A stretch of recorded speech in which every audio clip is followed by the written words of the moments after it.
Oke, hari ini kita akan belajar lagi ya tentang 7.000 tahun, makna 7.000 tahun.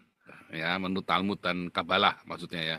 Menurut Kabat, Talmud dan Kabalah itu ya. Itu satu rangkaian. Nah, judulnya kita lihat catat 2026 rezim Khamenei runtuh, Islam runtuh. Oh, sudah saya nubuatkan ya, saudara ya, dari 2024, 2025, 2026 Islam runtuh ya. Dan hari ini terjadi, begitu Khamenei runtuh, Islam selesai, saudara. Bes. Sampai nanti Iran ada kebangkitan, ya. Nanti antikris mulainya dari Iran juga, oleh orang-orang Syiah yang nanti akan mengambil alih. Ya, bahaya laten dari Islam. Tapi dengan runtuhnya Khamenei ini, maka sudah runtuh benteng Islam seluruh dunia, udah dunia aman, ya. Karena biang keroknya ya si rezim Khamenei Syiah ini ya, Iran ini, Islam, yaitu keturunannya Muhammad langsung, ya Syiah itu ya, secara spiritual maksudnya ya. Kalau Sunni mah Islam palsu ya, ini bukan keturunan Muhammad, keturunan sahabat Muhammad, yang tiap ganti khalifah ya, ganti doktrin, ya tergantung disesuaikan. Hari ini khalifahnya adalah MBS, maka ya ganti. Oke. Hari ini tema kita adalah catat 2026 rezim Khamenei runtuh, Islam runtuh. Sudah dinubuatkan ya dari 2024 akhir 2025 saya sudah menubuatkan keruntuhan Islam ini ya. Karena kalau Sunni itu pusatnya di Arab Saudi, Mekah itu ya, MBS. Runtuh sudah saudara.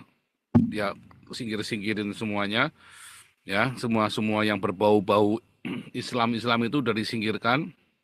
Bahkan mereka bangun rumah kasino dan punya pantai bikini ya, Bikini Beach, asik ya, ahoy, ashoy, indahoy, buyong hai, duyung hai ya saudara ya. Dan kita saksikan keruntuhan Syiah. Sunni sudah runtuh sejak MBS menjabat, maka Syiah juga runtuh dan sudah selesai. Maka dunia jadi aman karena seluruh perang di dunia ini pusatnya adalah karena Islam. Ya, Perang Dunia Pertama. Karena Islam ingin lepas dari memerangi Inggris, hegemoni Kristen. Ya, tapi akhirnya kalah, malah kekhalifahan terakhir yang di mana para sultan Nusantara itu membayar upeti, runtuh bertekuk lutut, ya sujud menyembah kepada Ratu Inggris. Kemudian malah membuka diri bagi negara Republik ya, Mustafa Kemal Atatürk itu ya, khalifah terakhirnya ya, Mustafa Kemal Atatürk ya runtuh. Kemudian seluruh kesultanan ditaklukkan oleh dominansi imperialisme Eropa. Nah kemudian berikutnya Perang Dunia Kedua, yaitu Palestina ingin membunuh semua orang-orang Yahudi di seluruh dunia melalui tangannya Hitler. Ya, 6 juta orang digenosida, mati, dan mengerikan sekali kita tahu, tapi akhirnya Perang Dunia Kedua pun Islam dikalahkan. Maka Perang Dunia Ketiga nanti juga akan disebabkan oleh Islam. Era Perang Dingin itu adalah oleh Islam, saudara ya. Rusia berseberangan dengan Amerika dan sekutunya, lalu Rusia bersekutu dengan Islam. Komunis, sosialis, ya fasis ya, komunis, sosialis, fasisme, Islam. Ya, sudah berkali-kali tontonlah film Dying of the Light. Itu bagus sekali ya, ketika terakhir percakapannya si teroris dengan agen CIA ini, si Nicolas Cage ya yang main ya. Itu Anda akan melihat dengan jelas sekali ya penjelasannya si teroris ini tentang persamaan antara komunis, fasis, sosialis, dan Islam ya. Itu percakapan yang menarik sekali itu ya. Nah, jadi kita tahu ya, begitu Islam sekarang runtuh di Arab Saudi, Sunni ya, dan di Iran yaitu Syiah, ya sudah selesai. Berakhirlah Islam. Namun belum berakhir semuanya, nanti akan muncul selama 3,5 tahun. Ya. Nah hari ini kita akan juga belajar 7.000 tahun menurut Talmud ya, Talmud dan Zohar atau Kabalah Ya, nah hari ini nanti kita akan banyak membaca dari Talmud. Ya, saya harap nanti ada 3 orang yang membaca. Satu membaca dari Talmud Sanhedrin 97a, yang satu dari Wahyu 12. Hei, keren ya hari ini ya. Sebab era Talmud adalah era perjanjian baru. Perjanjian baru adalah sebuah Talmud bagi orang Kristen. Talmud adalah sebuah Talmud bagi orang Yahudi. Ya, hari ini kita pembacaan firman Tuhannya dari Wahyu 12 dan dari Talmud Sanhedrin 97a. Saudara, beberapa kali saya sudah tunjukkan bagaimana pengajaran dari rabi-rabi Yahudi seperti Hillel, Shammai, Akiva, ya, adalah pengajaran yang sama yang diajarkan oleh Yesus dalam perjanjian baru. Lalu apakah Yesus yang mengutip dari mereka atau mereka yang mengutip kita? Kalau ngelihat Hillel, catatan Hillel, Shammai, Hillel itu meninggal ketika Yesus usia 12 tahun.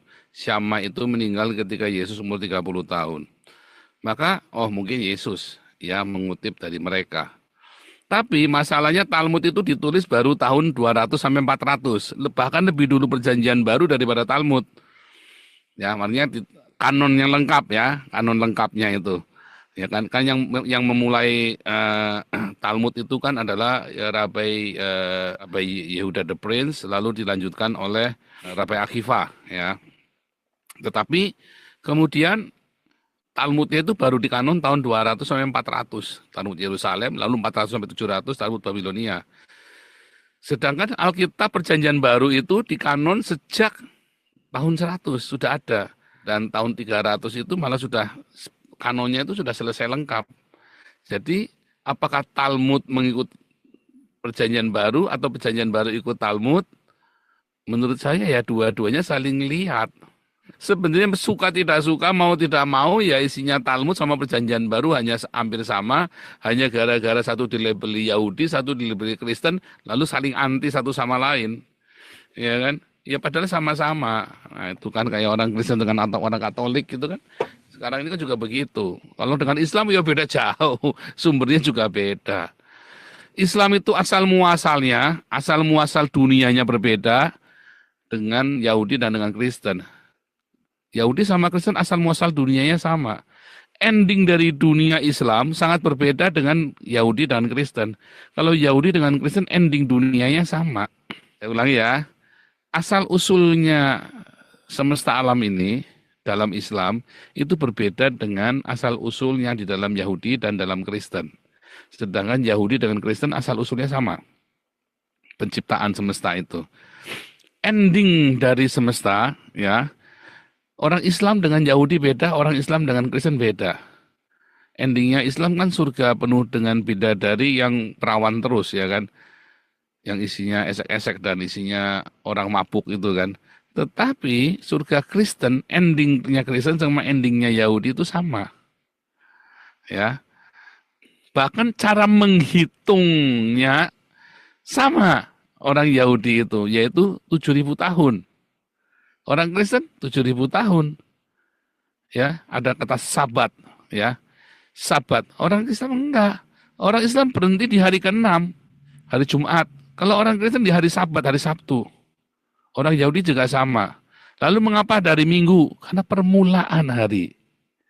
Ketika orang Yahudi menghitung Sabat, hitung hari Sabat, hari perhentian, orang Kristen menghitung penciptaan yang baru. Langit dan bumi yang baru. Orang Islam kembali ke hari ke-6, di mana di situ ada penciptaan manusia. Mereka kembali ke sana, ke daging. Kembali ke flesh, ke dagingan.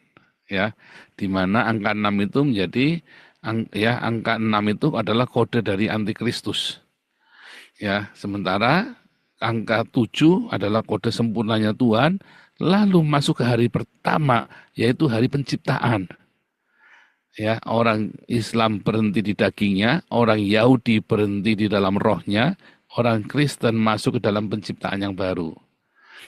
Keren ya? Saya tampilkan ya. Tadi kita membaca dari Talmud Sanhedrin 97a, ya, dari daf 1 sampai ke 13, ya. Kristen Yahudi, ya, sama dengan ya Yahudi. Tetapi Kristen dan Yahudi tidak sama dengan Islam. Ini kita cerita eskatologi ya. Di dalam eskatologi, soteriologinya, di dalam apanya lagi saudara. Hamartiologi tentang dosa ya. Kristen dan Yahudi ini sama saudara. Kecuali Anda mau motif sendiri. Ya. Tetapi Islam itu nanti berbeda. Eskatologi itu tentang akhir zaman. Ya, tentang segala yang berkaitan dengan akhir zaman, tanda zaman, penghitungan zaman. Ya, kalau soteriologi itu tentang keselamatan. Kalau hamartiologi itu tentang dosa. Konsep dosa di dalam Kristen dan Yahudi itu sama ya. Ya, nanti akhirnya dengan soteriologi perlu penebusan. Jadi oleh siapa? Mesias. Kalau Islam enggak. Islam itu penebusanmu dengan perbuatan baik yang luar biasa. Dengan amal, segala amalmu yang dihitung dengan dikurangi sama dosamu. Tapi kalau dalam Yahudi, penebusan dosa. Sekalipun dosamu merah seperti kirmisi, ya, aku akan menghapus seperti putih seperti salju. Dihapus, sekelam apapun dosamu dihapus. Nah itu ya, eskatologinya kita juga ya dari mulai penciptaan sampai ya akhir zaman, Kristen dengan Yahudi sama penciptaannya. Ya, kalau dalam Islam beda, kalau Kristen dengan Yahudi sama, 6 hari penciptaan plus 1. 6 hari penciptaan plus 1 hari berkat atau istirahat ya kan, atau namanya rest, sabat. Nah, 1 sabat ya, namanya perhentian ya. Kalau orang Yahudi berhenti di 7 sabat, maka orang Kristen masuk ke hari 1, hari pertama, yaitu penciptaan. Ya ibadahnya kan, ini kan Sabtu kan, ini kan Minggu. Tapi kalau Islam, dia berhenti di hari ke-6, yaitu penciptaan daging atau berjemaah. Makanya namanya Jumat, jemaat itu loh. Ya Sabtu itu Sabat, kalau Minggu itu Deo Minggo, harinya Tuhan. Ya Sabat, Sabtu itu perhentian. Kalau hari 1 pertama itu Minggo, Deo Minggo. Kalau Islam ya menciptakan daging, ya di mana dagingnya, makanya itu agama daging. Kalau Yahudi itu agama perhentian, di mana kamu harus berhenti. Kalau Kristen adalah hari penciptaan, di mana cinta itu berbuah. Maka buahnya orang Yahudi adalah buah beranak cucu, kalau buahnya orang Kristen adalah buah-buah rohani, buah roh. Kalau Islam buahnya anak-anak yang dari daging, ya. Dagingnya daging apa ya? Daging tetelan itu yang ada di puncak. Beda kan? Update lagi ya. End of the world.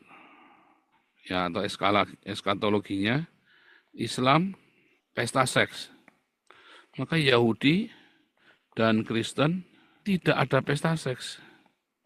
Yang ada adalah sebuah pengenalan akan Tuhan. Atau yang namanya Ein Sof. Ya, yang kekal, masuk yang kekal. Kemuliaan, masuk. Kalau Islam adalah pemuas daging. Apa yang kamu inginkan di dunia ini kan kamu dapatkan di surga. Kalau dalam Kristen enggak. Ya, apa yang dunia beserta dengan keinginannya. Dunia beserta dengan keinginannya itu akan hangus dalam lautan api. Termasuk pesta seks. Jadi kalau bilang Islam itu pesta seks, kemarin sudah dikasih tahu ya, maka itu adalah nerakanya.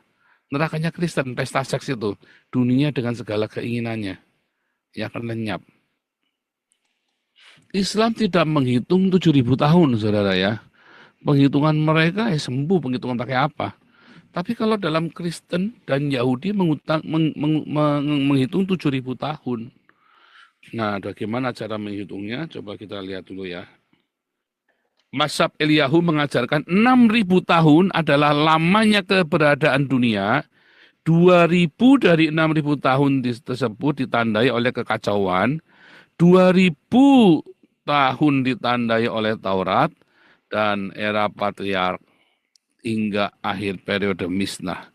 Dan 2.000 tahun adalah periode kedatangan Mesias. Talmud Sanhedrin 97a yang ayat 13.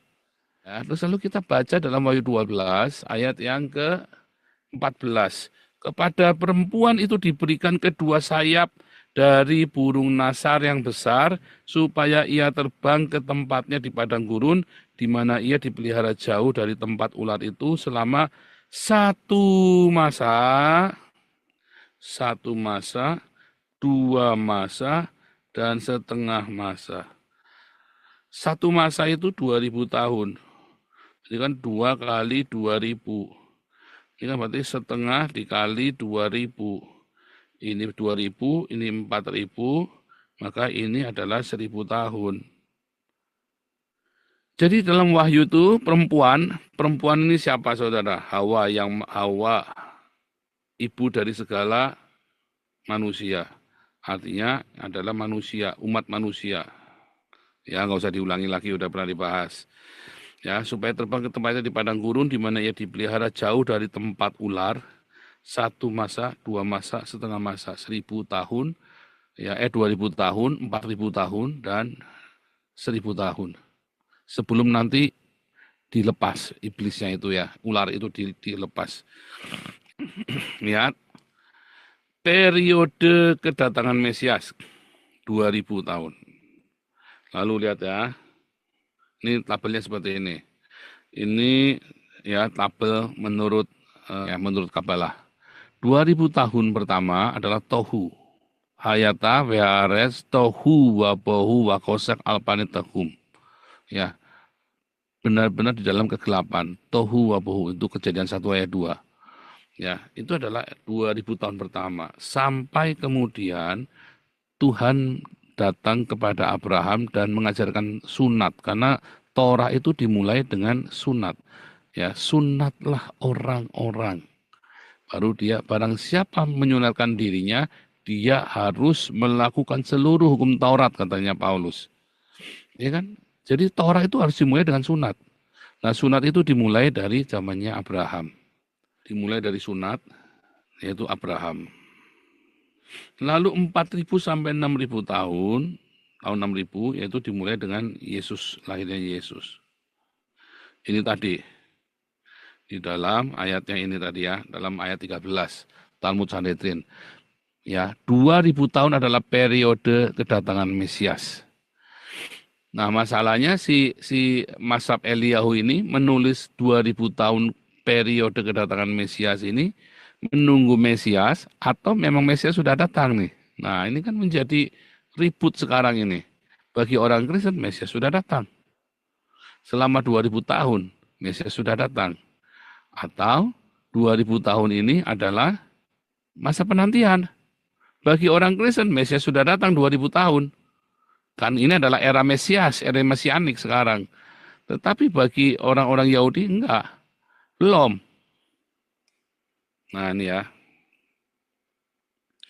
Dalam sebuah baraita diajarkan bahwa Rabi Nehemia berkata, selama generasi kedatangan putra Daud, kesombongan akan merajalela dan biaya hidup akan merusak orang sehingga mereka akan terlibat dalam penipuan. Pohon anggur akan menghasilkan buahnya, namun demikian anggurnya akan mahal dan seluruh kerajaan non-Yahudi akan diubah menjadi bidah Kristen dan tidak akan ada kecenderungan di antara orang-orang untuk menerima teguran. Baraita ini mendukung pendapat Rabi Ishak, bagaimana Rabi Ishak berkata putra Daud tidak akan datang sampai seluruh kerajaan ya akan menjadi Kristen. Ya, sampai seluruh dunia itu akan jadi Kristen. Dan Injil ini akan diberitakan ke seluruh dunia, barulah tiba kesudahannya. Ingat ya perkataan Tuhan Yesus ya. Rafa berkata, ayat manakah yang menjadi dasar pernyataan ini? Ayatnya adalah semuanya telah menjadi putih. Ya, ia suci secara ritual. Dalam Imamat 13 ayat 13. Seseorang dianggap kusta dan najis secara ritual hanya jika ia memiliki tanda kusta. Kecil apapun, tetapi bukan jika kulitnya sepenuhnya berpenuh kusta. Dan demikian pula dunia akan ditebus hanya ketika bangsa Yahudi mencapai titik terendah mereka. Yaitu kapan saudara? Ketika mereka kemudian mau dihapuskan dari muka bumi ini. Kapan itu saudara? Ketika bait suci diruntuhkan. Itu zamannya Yesus. Dunia ditebus ketika bait suci diruntuhkan. Sebenarnya mereka mengerti tapi tidak mengerti. Karena gara-gara kata Yesus, Kristen, udah anti, udah nggak mau. Tapi ketika kita mengikuti ajarannya loh, penebusan itu kan saat ketika Yesus mati di salib, maka di dalam generasi itu, dalam generasinya para rasul, murid-murid Yesus, bait suci diruntuhkan. Ketika bait suci diruntuhkan, itulah saat orang Yahudi mengalami paling rendah, titik terendah dalam hidup mereka, titik nadirnya. Maka kalau kita melihat lagi, penghitungannya tadi ya, 2000 tahun itu kan chaos, 2000 tahun berikutnya zamannya Torah. Terus 2000 kemudian zamannya Mesianik. Either Mesianiknya sudah datang atau belum, pokoknya itu era Mesianik. Orang Yahudi menyebutnya era Mesianik. Ya, sampai titik terendah. Lalu 1000 tahun namanya Sabat atau Olam Haba. Alam itu alam yang akan datang. Ya, zaman yang akan datang. Olam itu alam semesta ini ya. Olam Haba yang akan datang. Yaitu kerajaan 1000 tahun itu. Masalahnya pemahamannya nanti beda, saudara ya, sedikit sama tapi beda perspektifnya. Coba lihat ya di dalam peta Ania timeline 7000 tahun ini, di 2000 tahun pertama itu chaos. Torah dimulai dari Abraham yaitu sunat ya. Kalau kamu disunat maka kamu wajib melakukan seluruh hukum Torah itu katanya Paulus dalam Galatia. Ya, terus zaman Mesias, zaman pemulihan, zaman Mesianik. Lalu ada namanya Sabat atau Olam Haba. Nah, itu yang disebut dengan 6 hari plus 1 hari Sabat. Timeline 7000 tahun menurut Talmud Sanhedrin 97a. Ini gambarnya seperti ini kurang lebih. Menarik ya, saudara ya. Ternyata sama ya. Pola kalau dengan Islam ya beda. Dengan Islam beda. Kalau dengan ini sama. Tapi ada yang menarik tadi ya. Bahwa seluruh dunia nanti akan menjadi Kristen. Sama seperti perkataan Yesus, dan Injil ini akan diberitakan ke seluruh dunia, barulah tiba kesudahannya. Nah, memang akan terjadi revival ya di seluruh dunia. Nah, terus orang Yahudi akan masuk ke dalam titik terendahnya dia. Nah, ini ada yang menarik. Bentar, saya mau tunjukkan lagi ya. Wah, banyak hal yang menarik ya. Coba ya, Olam Haba ya, Olam Haba menurut Kabalah ya atau Zohar.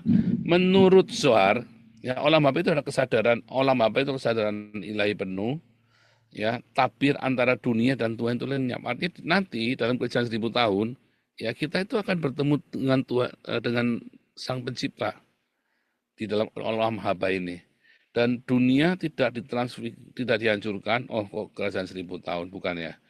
Oh ya, kerajaan 1000 tahun ya, tetapi ditransfigurasi, ya, ditransfigurasi. 1000 tahun ini, ya, adalah zaman transfigurasi itu ya. Ini ya sebetulnya kerajaan 1000 tahun ini ada tertulis dalam Petrus tadi ya. Kata Petrus, saudara-saudaraku yang kekasih, yang satu ini tidak boleh kamu lupakan bahwa di hadapan Tuhan, satu hari sama seperti 1000 tahun, 1000 tahun sama seperti satu hari. Terus pada hari Tuhan, ya, tetapi hari Tuhan akan tiba seperti pencuri. Pada hari itu langit akan lenyap dengan gemuruh dahsyat, unsur-unsur dunia akan hangus dalam nyala api, dan bumi dan segala yang ada di atasnya akan hilang. Olam Bapa itu bukan pergi ke tempat lain, tapi di sini ya, saudara ya. Tapi cara perspektif kita itu yang dirubah. Makanya ketika ada yang bertanya, nanti kita taman itu di mana? Di sini. Kita itu nggak diangkat ke tempat yang jauh di sana, nggak di sini. Di sini. Cuman cara pandangnya kita berbeda, dimensinya udah beda, tapi ada di sini. Hanya beda dimensi. Ya. Yang berubah bukan dunia, tapi kesadarannya. Artinya kita pindah ke dalam kesadaran yang lain. Contoh konsepnya ya. Surga, ya bukan Olam Bapa itu bukan sekedar surga. Dunia akhir dari dunia, bukan kehancuran. Dunia baru, dunia sama tapi dimuliakan, dirubah, diperbarui. Waktu Sabat yang kekal selama 1000 tahun. Fokusnya adalah kedekatan dengan Tuhan. Ya, jadi dalam 1000 tahun itu ya di awal itu ada penghancuran, perang itu ya kan, perang Harmagedon, perang apa namanya, bangsa melawan bangsa itu tadi ya, perang Mesias melawan antikristus. Nah, lalu kemudian Mesias datang sebagai otoriter tadi ya.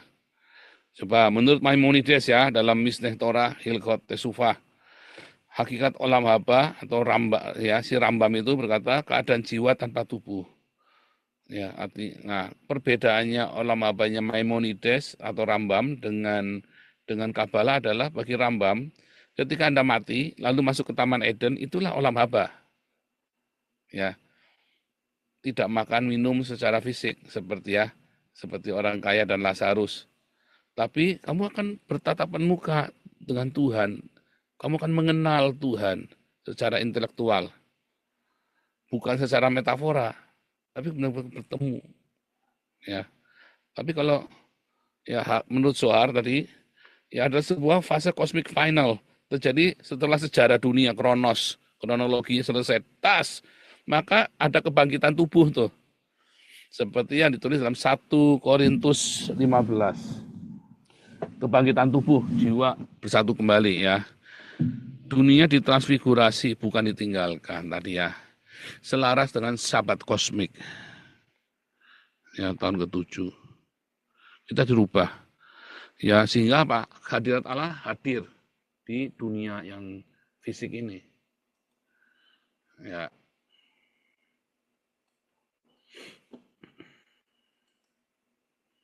Menarik ya. Nah, ini ya. Ini kan Eden. Ya, Eden. Ya. Eden itu dari zaman Adam dan Hawa sudah ada. Tapi nanti kita kalau mati kita akan pergi ke Eden. Jiwanya kita akan pergi ke Eden. Karena Eden itu bukan sebuah tempat 3 dimensi, tetapi sebuah tempat di 3 dimensi yang dipengaruhi oleh hadirat ilahi, itulah Eden. Jadi kita akan pergi nanti kalau kita mati, jiwa kita kalau kamu percaya kepada Yesus, jalan yang sempit tadi, kamu akan di Eden. Ya, 1000 tahun terakhir ya adalah olam haba. Lalu akan masuk ke dalam masa dunia dan manusia bersama Tuhan di dalam keselarasan penuh. Yaitu Bait Suci Yerusalem berdandan seperti seorang mempelai. Ya. Maka kita akan masuk di dalam kota Allah. Sama seperti itu. Kalau orang Islam bilang, orang-orang Islam, orang Kejawen bilang, manunggaling kawula Gusti. Kita bersatu dengan Tuhan. Dalam Kabbalah ya, saya cerita Kabbalah. Tapi kalau kita bandingkan dalam Wahyu 22 juga sama ya. Ya. Orang keluar masuk di kota itu, dan itu kota itu adalah Allah sendiri kan. Orang keluar masuk di situ. Dunia, manusia, dan Tuhan dalam keselarasan penuh. Selaras, bukan bersatu 3 dimensi fisik, tapi selaras. Ada keselarasan itu. Makanya kalau disebut kamu adalah Allah, ya karena kita punya roh Allah di dalam kita. Dan rohnya kita akan kembali kepada Sang Pencipta kalau kita mati. Ya, jadi kita kan bertatap muka, mengalami Tuhan, mengalami Allah sendiri. Jadi kita tahu sekarang, ya, bahwa 2000 tahun, ya 2000 tahun yang terakhir ada zaman mesianik. Ya, akan terjadi, Mesias akan datang kembali saat orang Yahudi mengalami titik terendahnya, yaitu ketika Bait Suci diruntuhkan, dan nanti zaman perang Harmagedon ketika seluruh dunia melawan orang Yahudi dan orang Kristen sehingga muncullah 2 saksi Allah. 2 saksi Allah inilah nanti yang akan memerangi antikristus. Dan saat itu dunia sedang dalam kekacauan. Dan kalau Anda membaca, ada yang menarik tadi, kata pada hari ketiga ya. Lamanya periode kehancuran ini berasal dari sebuah ayat. Sebagaimana dinyatakan, Tuhanlah yang akan dimuliakan pada hari itu, dan hari Tuhan berlangsung selama 1000 tahun. Ya, Abaye berkata dunia akan hancur selama 2000 tahun, sebagaimana dinyatakan setelah 2 hari, ia akan menghidupkan kita. Pada hari ketiga, ia akan menghidupkan kita dan kita akan hidup di hadiratnya. Ternyata ini ada di mana, saudara? Hosea 6 ayat 2 kita baca ya. Hosea 6 ayat 2. Ia akan menghidupkan kita sesudah 2 hari. Pada hari ketiga, ia akan membangkitkan kita dan kita akan hidup di hadapannya. Coba kita buka di dalam Wahyu, saudara ya.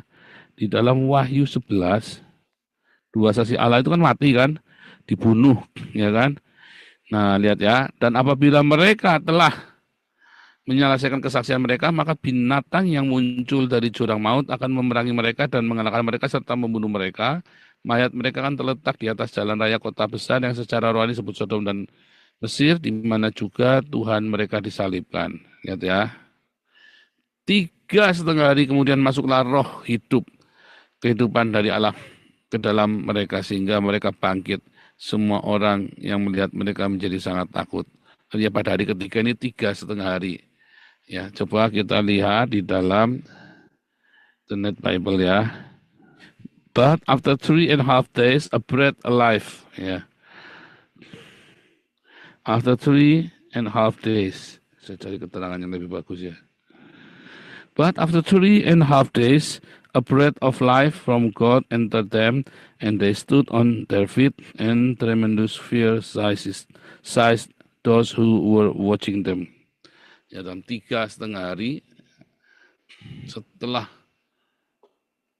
mereka dibunuh, mereka bangkit. Nah, lalu kapan hari ketiga itu, saudara, disebut dengan hari ketiga? Ketika Yesus mati, pada hari ketiga ia akan bangkit. Ya, saudara ya, pada hari ketiga. Tetapi kalau kita ini lagi ya di dalam tradisi Yahudi ya, apa yang dimaksud dengan 3 harinya? Kan kita menemukan kata hari ketiga Yesus bangkit. Kalau tadi 2 saksi Allah lah 3,5 hari. Tapi apa yang dimaksud tadi, saudara? Ingat ya. Ya, Rav Ketina, 6.000 tahun lamanya keberadaan dunia dan dunia akan hancur selama 1.000 tahun. Lamanya periode kehancuran ini berasal dari sebuah ayat. Tuhannya dimulakan pada hari itu dan hari Tuhan berlangsung selama 1.000 tahun. Apa yang berkata dunia akan hancur selama 2.000 tahun. Ya, dan setelah 2 hari akan menghidupkan kita. Artinya apa, saudara? Artinya begini, 1.000 orang-orang Israel kan mati nih, punah, dipunahkan dari zamannya Yesus. 2.000 tahun kemudian pada tahun yang ketiga itu loh, pada hari ketiga yaitu selama 1.000 tahun. Tiba-tiba orang Israel itu dibangkitkan semua, dihidupkan kembali. Ya, yaitu pada zaman 1.000 tahun itu adalah kebangkitan Israel. Nah, inilah masuk dalam kebangkitan Israel itu masuk dalam 1.000 tahunnya gitu. Jadi kebangkitan Israel ini adalah sebuah periode untuk menjelang masuk perubahan ke zaman 1.000 tahun.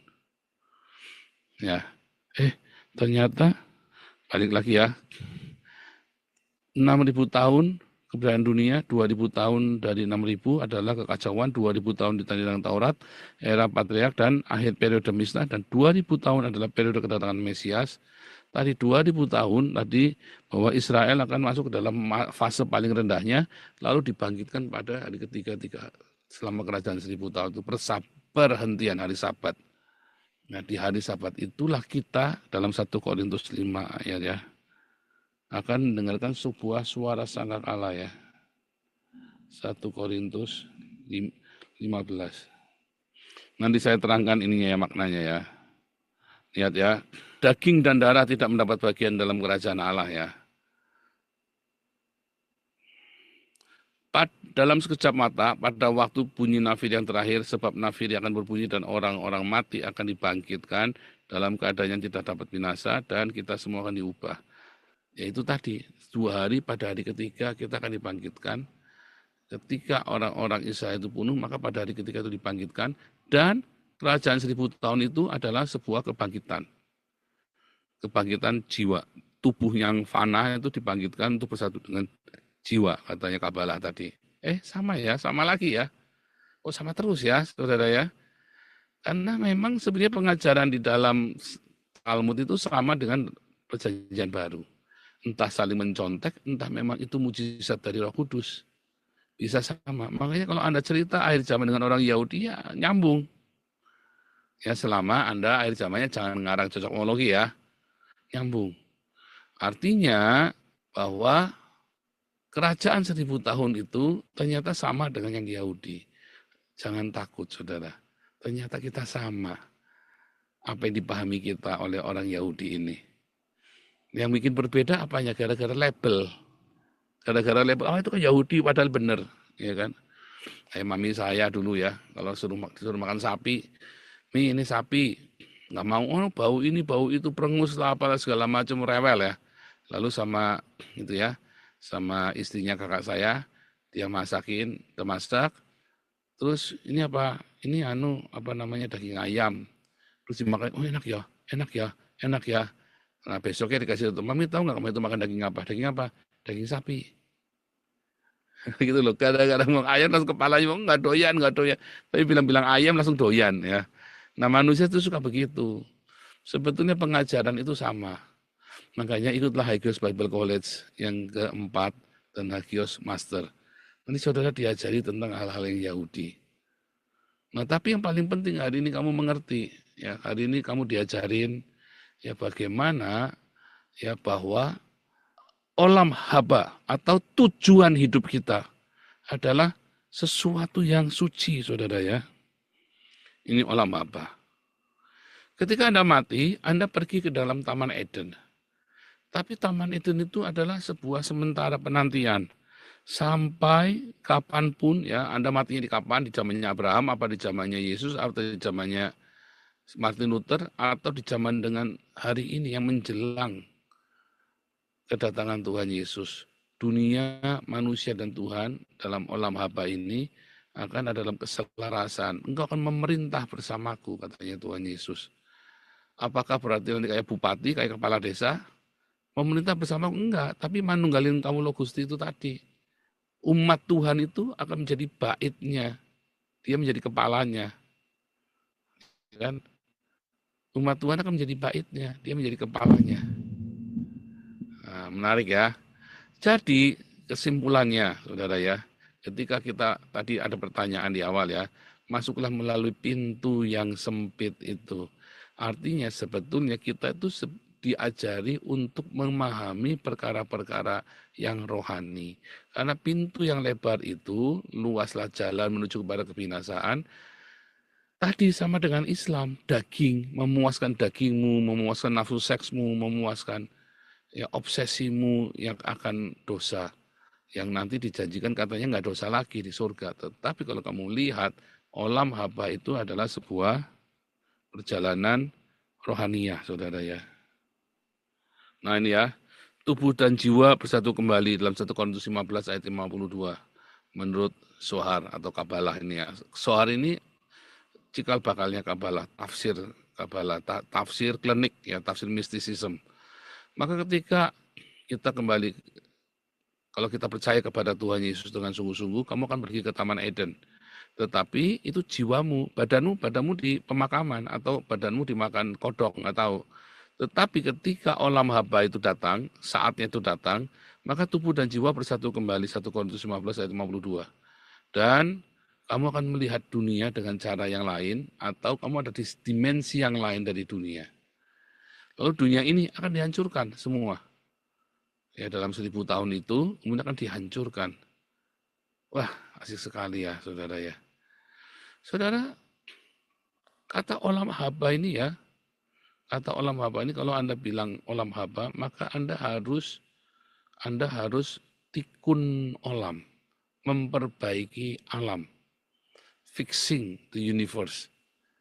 Selama penantian, olam haba ini adalah sebuah utopia, sebuah dunia yang ideal. Ya, tetapi Anda turut berpartisipasi di dalam tikun olam, di dalam memperbaiki dunia ini. Makanya di Israel dan di Eropa, khotbah-khotbahnya udah cerita tentang apa, saudara? Bagaimana CO, ya, efek rumah kaca, bagaimana kamu bisa menghemat energi, tidak membuang sampah sembarangan. Karena di dalam olam haba ini semuanya indah dan tidak ada yang chaos. Ya kan? Nah, sementara banyak orang-orang lebih mengutamakan uang, ya, infrastruktur yang mewah daripada untuk memperbaiki tikun olam. Padahal olam haba itu nanti terjadi, siapa yang menciptakan? Apakah itu klinik? Bukan. Kamulah yang menciptakan, ya. Orang-orang inilah yang menciptakan olam haba ini. Jadi ketika Anda sekarang terbiasa merusak alam, maka Anda akan pergi ke dalam penghancuran. Tapi kalau Anda terbiasa untuk memperbaiki, mencintai alam, ya maka Anda akan masuk di dalam olam haba, alam yang Anda ciptakan. Kita sendirilah yang merusak, kita sendirilah yang membuat bagus. Nah, Anda ada di pihak mana? Kebencian dalam hidupmu itu akan merusak apapun. Ya, lo ketika kamu menyakiti istrimu, anakmu itu dengan kebencian itu adalah tindakan yang merusak. Tapi ketika Anda mengampuni, mencintai, berbagi dengan sesama, saling mendukung, itu adalah tindakan tikun olam. Dan kebiasaan-kebiasaanmu di dunia kan kamu lanjutkan nanti di olam haba. Kalau kebiasaanmu merusak, kebiasaan kamu ngewek, kamu akan pergi ke tadi, ke tempat nerakanya, gehenanya kita. Ya kan? Karena di sana ada pemuasan hawa nafsu.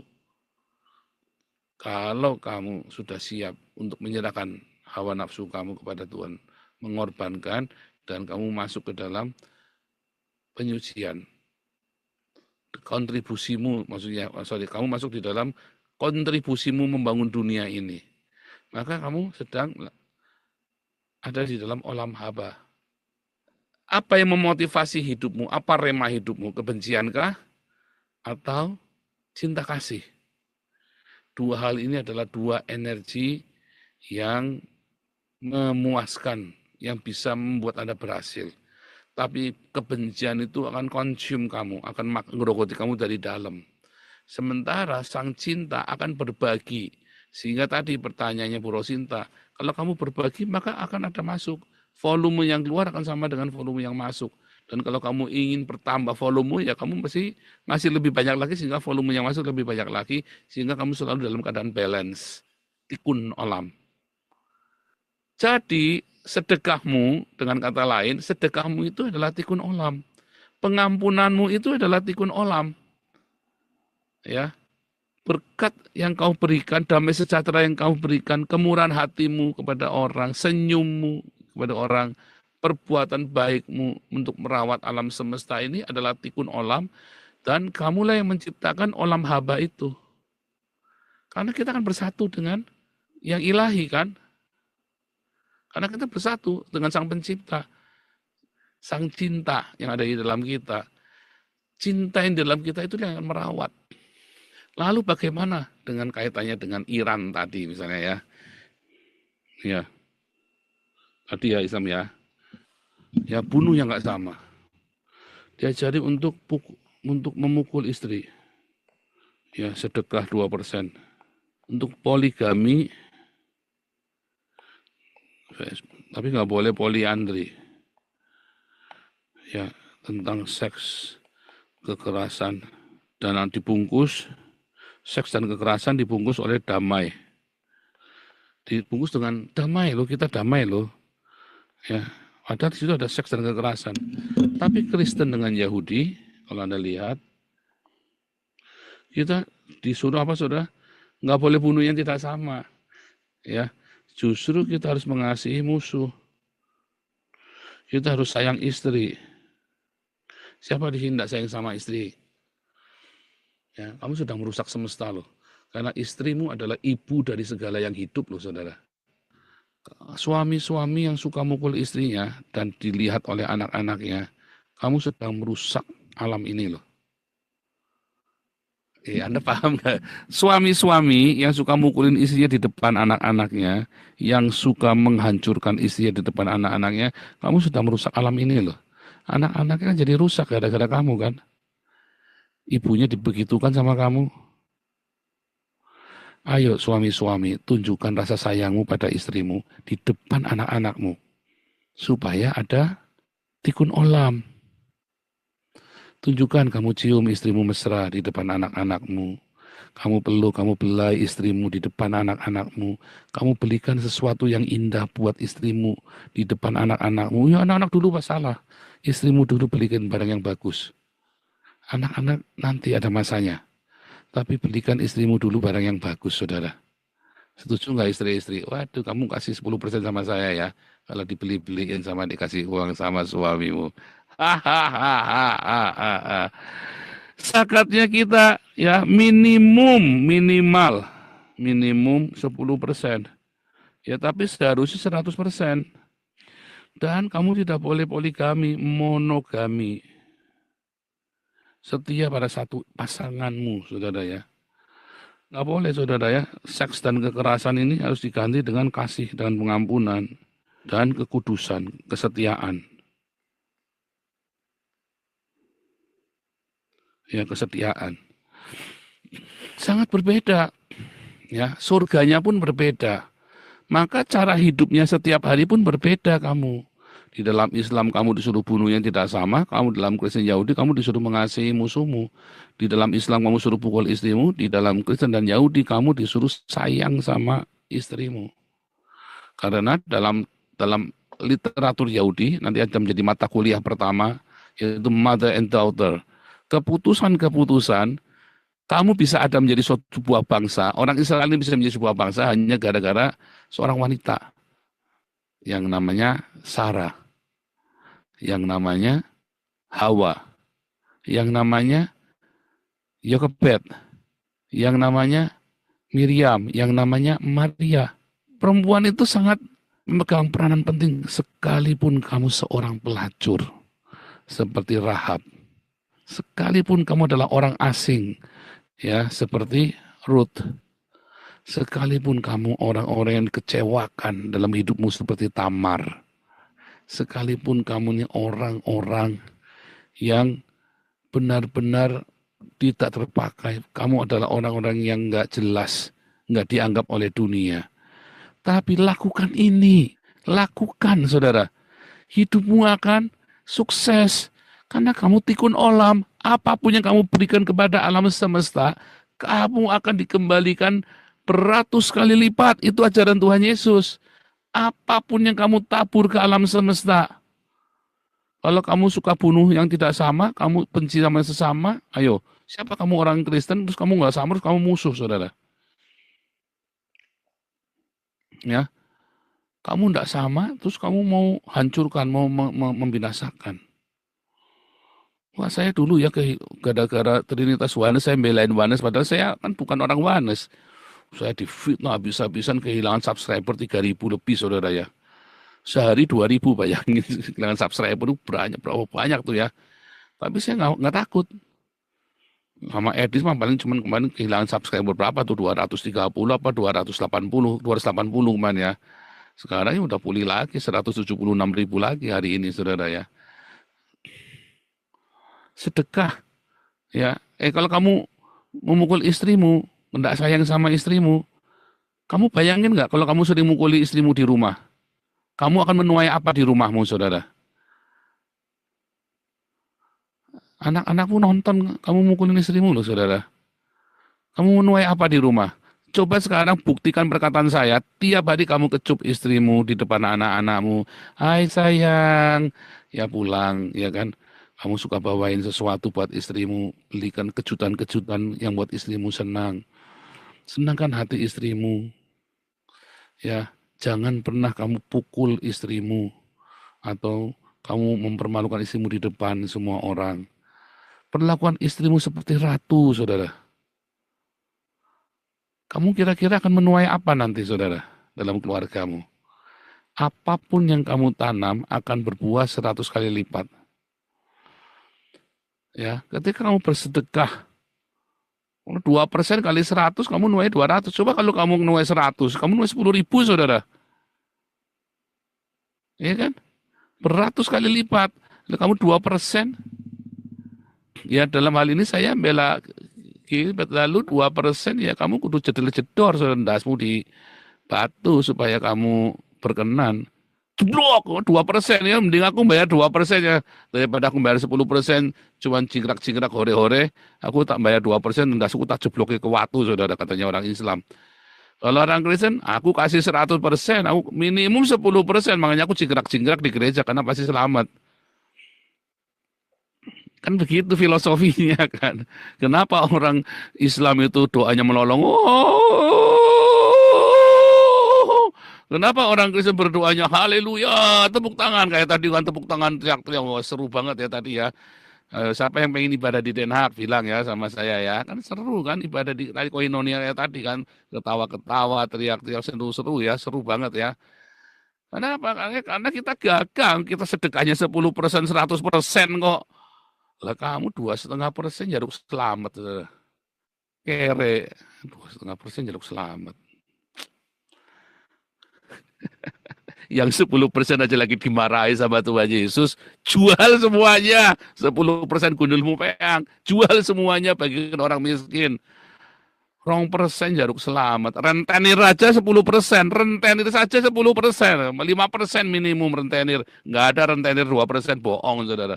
Rentenir saja 5%. Kamu 2%. Kamu pelit jaluk selamat. Jedutin kepalamu dulu di batu sana. Ya, poligami. Kamu maunya poligami. Padahal kamu sekali ceprot, curut keluar lemes, saudara. Cute. Orang perempuan malah bisa 10 kali, 20 kali, saudara. Kenapa nggak boleh poliandri? Sebetulnya kan kamu yang ngawur, makanya harusnya monogami, setia. Nggak adil kamu sama istrimu. Nggak adil kamu menghina perempuan. Apa yang kamu tanam ketika kamu poligami, anak-anakmu melihat kamu berpoligami. Yang pertama dilakukan apa? Pengkhianatan. Ketika kamu berpoligami, selalu yang pertama kali kamu lakukan adalah apa, saudara? Pengkhianatan, dan pengkhianat tidak masuk dalam kerajaan sorga, termasuk Yudas. Ya, yang suka nyepil alamatnya orang siapa itu? Semua, kalian semua yang suka nyepil alamatnya, ya sesama orang Kristen sendiri, kamu sepil-sepil, kamu itu Yudas. Siapapun kamu, saya enggak urusan. Kamu itu Yudas, enggak masuk surga kamu. Sungguh kamu enggak masuk surga. Siapapun kamu yang suka nyepil-nyepil alamatnya sesama Kristen, kamu enggak masuk surga. Jangan kamu sok-sokan mau beritakan Injil, kamu jangan masuk surga kok. Ya, ada seks dan kekerasan. Yang benar adalah kasih dan kekudusan, Yakobus 1 ayat 27. Ya, ibadah yang sejati itu bukan kamu jodoh-jodoh di batu, ya, tetapi ibadah yang sejati itu ketika kamu pergi kepada yatim piatu, janda-janda miskin, sambil kamu jaga hidupmu di dalam kekudusan, bukan nge-seks. Oh, alasannya kamu mau nolong janda dikawin, itu enggak, dasar titikmu gatel. Ya, tapi kamu jaga hidupmu di dalam kekudusan setiap hari. Roma 12 ayat 1. Persembahkanlah tubuhmu sebagai persembahan yang kudus, yang hidup, yang berkenan. Kudus, hidup, dan berkenan. Jangan, ya, tititmu itu hanya buat istrimu satu. Ya, jangan dicelupin di mana-mana. Jangan dicelupin di mana-mana. Ya, kalau tititmu dicelupin di mana-mana, akibatnya kamu jadi hidupnya nggak benar. Kamu bayangin aja.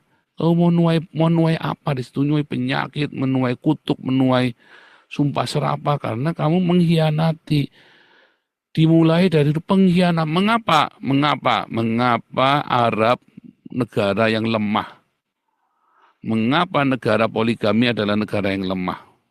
Karena pengkhianatan dimulai dari rumah tangga, suami istri. Ke anak-anak kamu belajar tentang pengkhianatan. Ya, sebenarnya poligami ini sama dengan pengkhianatan, saudara.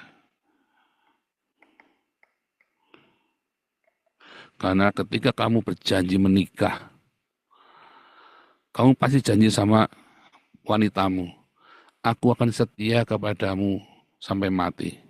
Kecuali wanitanya goblok. Mas, nanti apakah aku hanya satu-satunya dalam hidupmu?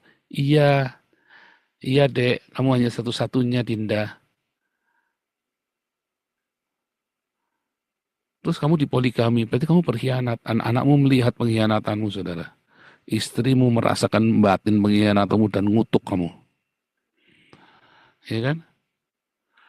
Tapi ada, Mas, apakah aku hanya satu-satunya? Ya enggak toh, deh. Nanti pasti aku poligami toh. Terus kamu mau, goblok kamu, saudara. Si Rifa itu pernah masuk ya, ke Zoom saya, dipisui sama Pak SK segala macam rame-rame ya. Ya enggak apa-apa, aku mau kok, aku enggak masalah kalau dipoligami. Kamu capek-capean. Antara kamu randa, perawan bukan, janda bukan. Kamu capek-capean, makanya kamu jadi istri kedua nggak apa-apa. Karena kamu capek-capean. Poligami itu adalah awal dari pengkhianatan sebuah bangsa. Ya, makanya orang Yahudi ya sangat solid karena mereka tidak berpoligami. Di zaman mereka berpoligami, mereka babak belur, saudara. Ya, Salomo negaranya pecah gara-gara poligami, saudara. Ya, gara-gara poligami. Salomo negaranya pecah. Daud itu anaknya bubar gara-gara poligami. Dan ya kan brutal semua kan. Gara-gara poligami dan isunya pengkhianatan. Tapi ketika orang-orang menganut Kristen, coba lihat negara-negara Kristen sangat kuat sampai dengan hari ini. Ya, karena apa? Karena tidak poligami. Dan pengkhianat kita masuk kerajaan surga. Oke, kita akan terima berkat dari Tuhan Yesus semuanya. Anda yang percaya, Anda akan terima berkat ini. Dan 70% ya dari komunitas ini tahun 2026 akan masuk ke tanah perjanjian. Yang 30% Anda harus persiapkan anak-anakmu. Karena supaya anak-anakmu, kamu masuk ke tanah perjanjian, anak-anakmu enggak. Ya, ayo. Ya, yang 30% itu bersama didik supaya anak-anakmu itu jadi anak-anak yang prihatin kayak anak-anak saya ya, saudara ya. Anak-anak yang tangguh, anak-anak yang cinta Tuhan, yang mengasihi Tuhan, ya, at any cost, ya, saudara ya. Kenapa? Karena kami melewati padang gurun bersama-sama dan kita masuk ke tanah perjanjiannya sama-sama. Jangan takut, saudara ya. Jangan, aduh kok setahun lagi, jangan, enggak. Padang gurun itu baik. Tanah perjanjian baik. Padang gurun baik, tapi tanah perjanjian memang lebih baik. Ya, masuklah bersama-sama dengan keluargamu. Oh, come, all ye faithful, joyful.